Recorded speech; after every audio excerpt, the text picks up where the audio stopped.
Hello, this is your boy Miguel for the Mobile Mechanic 757. You know how I get down. I'm working on a 2016 Santa Fe. Customers was complaining that she sounded like rocks in her engine and then the vehicle wouldn't start anymore. Well, one of the things I do is I test the battery. The battery is extremely weak, so that means the customer has been trying to start it and nothing's happening. They have the sound and the horn and everything on inside the vehicle. The vehicle does not need to run. As long as the battery has at least 5 volts in it, you can do whatever you want to do inside the car. Upon inspection of this vehicle,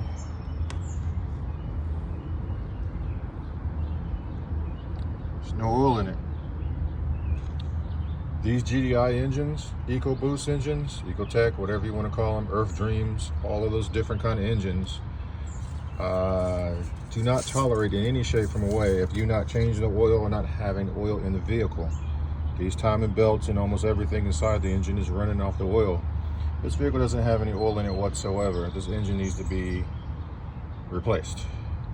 So if you have a vehicle that has mileage on the vehicle, at least over 100,000 miles, and you're running where your oil is going, and you do not see absolutely anything on the floor, your engine is burning it eternally inside the engine itself.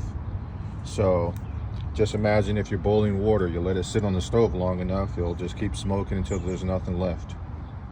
One of the great ways that we find out if the engine is burning oil is you could do an oil test, but one of the easiest ways is you let the vehicle run until it warms up, turn it off, take this oil cap off or any oil cap off, and if you see white smoke that's pouring out of it or white smoke, your engine is burning internally.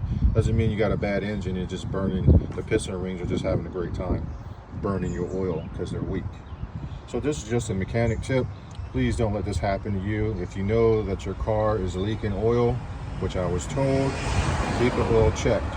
If you have a vehicle that's over 100,000 miles, please make sure you check the oil on a weekly basis. Depends on how much you're burning. This is just a mechanic tip. I'm here on your side. If you like this video, please like, subscribe, and share. Thank you, and please leave positive comments. Thank you.